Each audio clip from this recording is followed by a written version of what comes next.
Bless all the paths our feet walk to be free. Bless all the paths our feet walk to be free. Once upon a time, a cook at a Buddhist abbey was feeling very unhappy. And like most of us, she just kept feeding into the doom and the gloom with her actions and her thoughts. Hour by hour, her mood kept getting darker and darker. And eventually, she decided to do something to escalate some positive emotion. She thought she would bake some chocolate chip cookies. How many of you bake chocolate chip cookies when you feel crappy? Fess up. However, her plan backfired, and she burned them to a crisp. And at that point, rather than dumping them in the garbage, she got all huffy and aggravated and stuffed them in her pockets and decided to go out for a walk. So she trudged along the dirt road outside the abbey, all angry, her head hanging down, her mind, all resentful and frustrated over the cookies and the bad day she was having. And she kept thinking to herself, where is all this beauty and magic in the world that I keep hearing about? And in that moment, she looked up in front of her on the road, and there was this little fox. And he walked right up to her, and he sat right down in front of her, and he looked right up at her as if he was expecting something. And she reached in her pockets, and she gave him the burnt cookies. And he ate them all. And then he kind of seemed to smile almost as he turned around and trotted away. And she got back to the abbey and she told everyone her story, and she said, I've learned something very precious about life today. Even if I'm determined to block the magic, it will get through and wake me up. The little fox taught me that no matter how shut down I get, I can always look outside myself and find some joy to connect with. So we've been looking at the Buddhist path to fearless living the past few weeks, based on a book called The Places That Scare You by Primitive Children. And today we're going to look at some actual practices. We're going to do some practices. We're going to do a little training. I've got a handout for you to take home so you can continue this training, and I'm going to challenge you to actually give it a try for a week. So we're going to train our hearts to open a little more and a little more and a little more gradually, in case we're having a difficulty somewhere in that open heart process. So we're going to do this, and as you do this, then remember, the Buddhist path is not like the New Thought path. They don't say that once your heart opens more, you're not still going to feel, conflicting emotions, or that you're still going to feel the illusion of separateness, or that you're still not going to have all these emotional events occur in your life. So just don't think this is a cure for something. The Buddhists don't cure anything. They train themselves to be more open-hearted, to be more willing to live life as it comes, and not necessarily to avoid not feeling bad anymore, which is the New Thought way. So, I just want you to be clear about that. This isn't a cure. So, and in these practices, you start right where you're at. So, it's okay, because it's the Buddhist way, to admit that you don't have a lot of compassion, especially for some certain kinds of people, or certain kinds of circumstances or situations. Or that you don't have a lot of loving kindness in your heart for certain kinds of people or certain kinds of situations. And that, I still have this problem. Like sometime back in the 90s, we were handing out these Christmas sort of little affirmation cards at Unity, and I picked out the card that said joy, and I just remember being really mad. Like, what kind of crap is this? And because I couldn't relate. I could not relate to joy.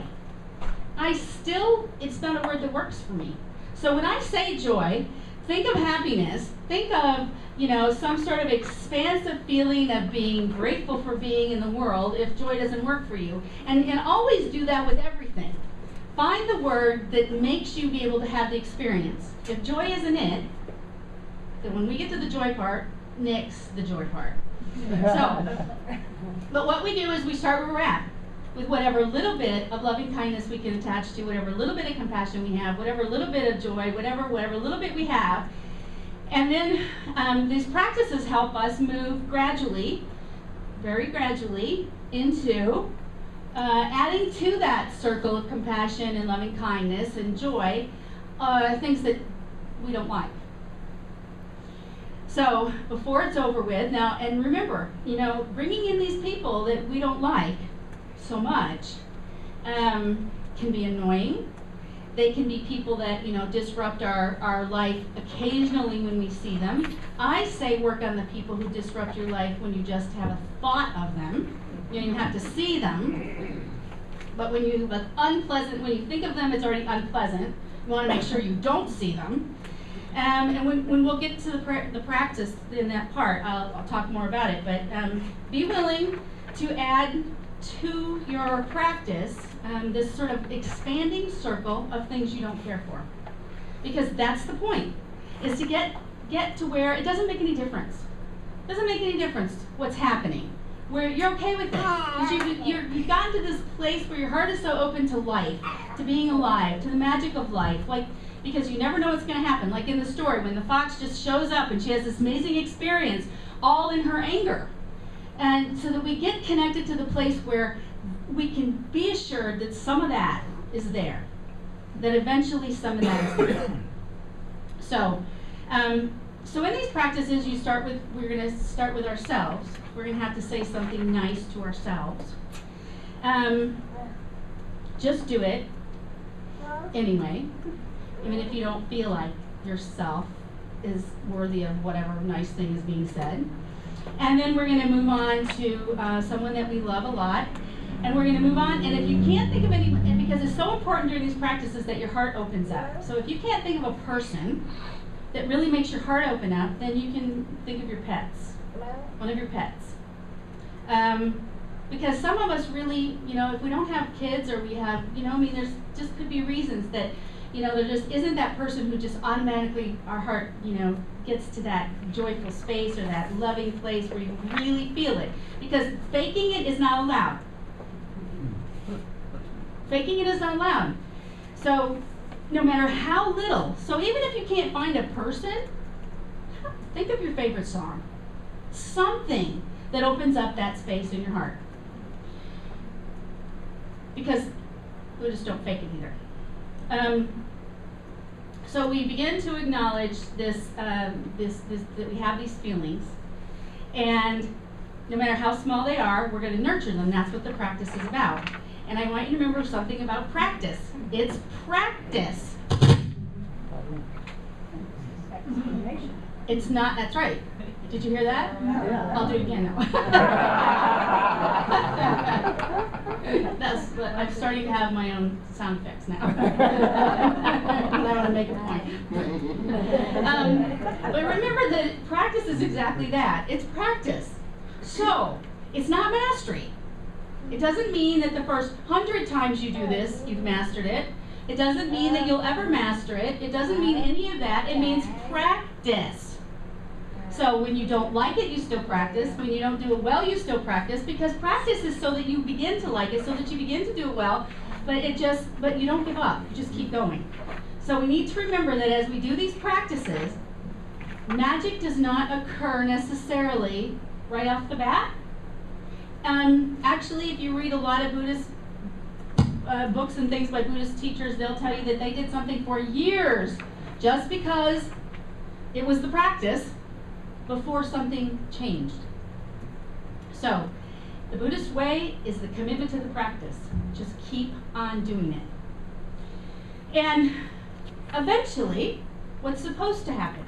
What could happen? What might happen? Although if you read the book, they'll still tell you, no, maybe not. It might not happen. Is that we will begin, though, automatically to realize that life is good. And that we'll start to notice. It's the noticing. It's the noticing that life is good. It's always been good. It's always been right there. It's always been sacred. It's always been all of these things that we just forget to notice.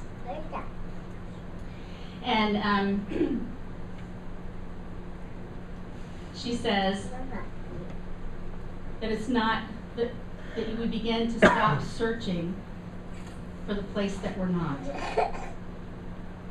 and start being in the place that we are.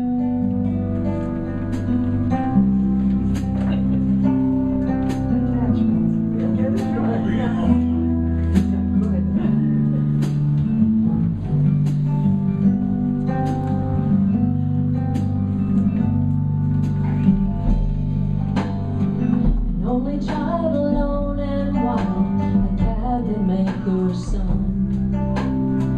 His hands were meant for different work, and his heart was known to none.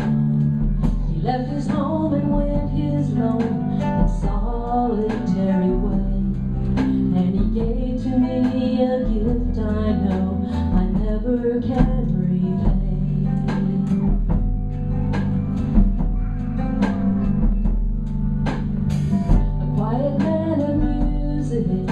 Denied a simpler fate. He tried to be a soldier once, but his music wouldn't wait.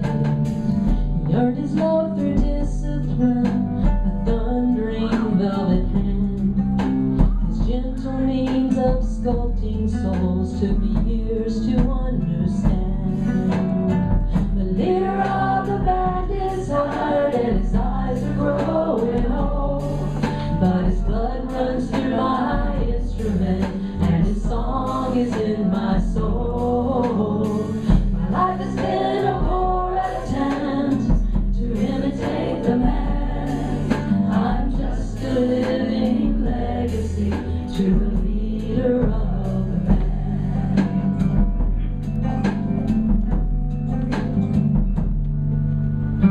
My brothers' lives were different, for they heard another call.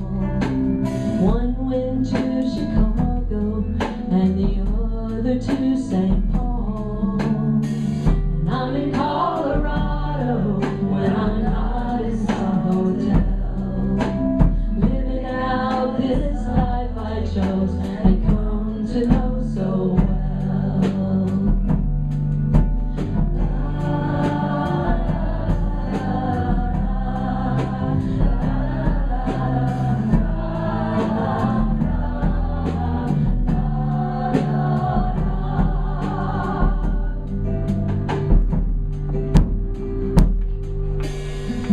Thank you for the music and your stories of the road. Thank you for the freedom when it came my time to go. I thank you for the kindness and the times when you got tough. And Papa, I don't think I said I love you near enough.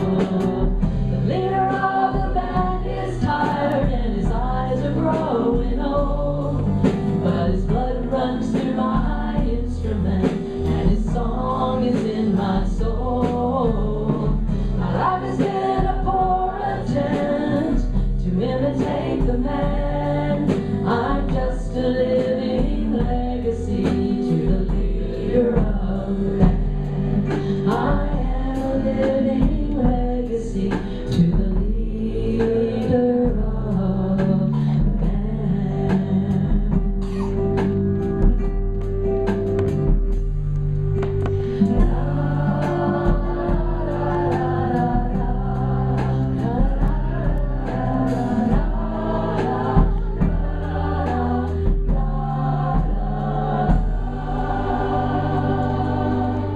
Love you, Daddy.